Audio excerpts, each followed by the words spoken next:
right, here's how you get started on your hand textures. First thing you want to do is trace your hand. I want it to look like it's exploding out of the ground, so I want to make sure my arm comes out kind of in the center. So I might even turn my paper a little bit because it's really awkward to move my body like this. Don't be afraid of turning your paper. I want my hand to be kind of center of the page and see a little bit of wrist before the paper ends. So when I go to trace, really make sure that your pencil is straight up and down. If your pencil goes at an angle, all of a sudden you're going to have really thin features, thin fingers, thin wrist, because you're not really tracing it correctly. Make sure pencil straight up and down.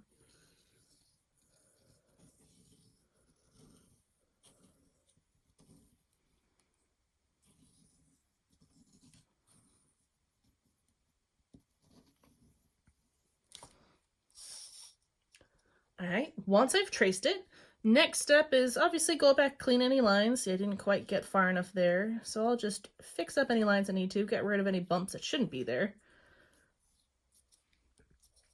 Okay, now the base of it. I do not want the wrist going off the edge of the page. I'm going to make it look like there's ground right here.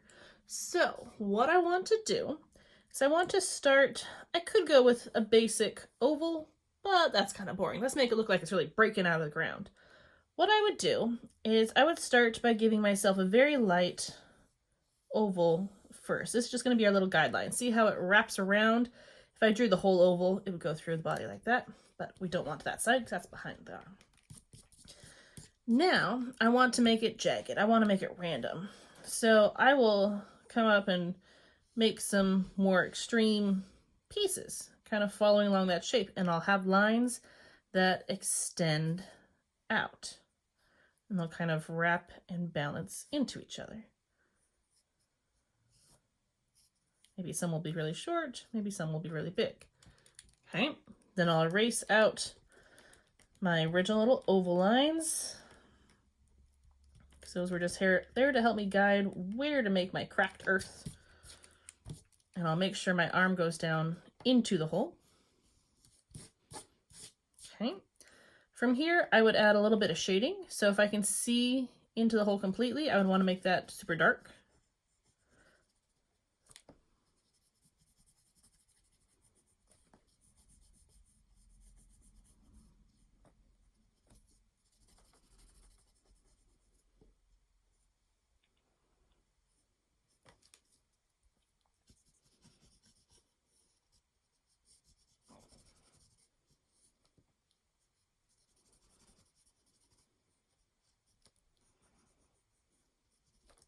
Okay, now I want to add a little shading on my hand because these little pieces here are going to be casting a shadow on my arm because they're in front.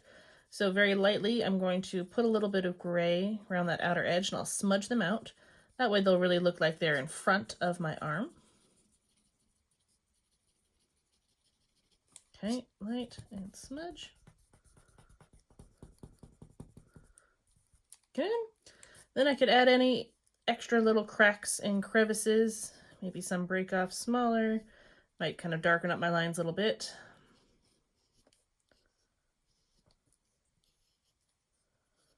Extra little cracks that you can add is going to make it really look like it's breaking out of something.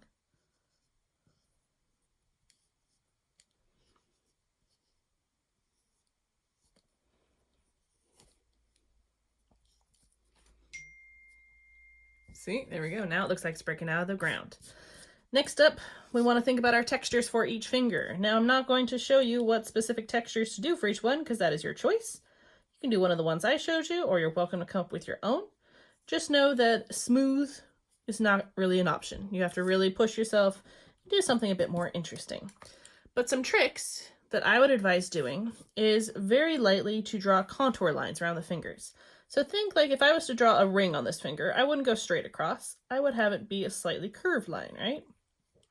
So putting in some very lightly curved lines around your fingers and using those as a guide to when you put on your texture, so that way it looks like your texture is actually curving around your finger, is really going to help make your object look a little bit more realistic. Now I know fingers don't have actual textures on them, but it's going to look like they're actually 3D. Now, these are just super light sketches. They don't have to be perfect. It's all about how you use these lines to help you with your textures. Maybe your boards for wood curve around the hand. Maybe your bricks will curve around. Maybe you want rows of spikes. They need to curve around the hand. So use those lines to help you out and put in your extra textures, making sure you add some of that shading as you go. Look at the example pictures. Can't wait to see what you come up with.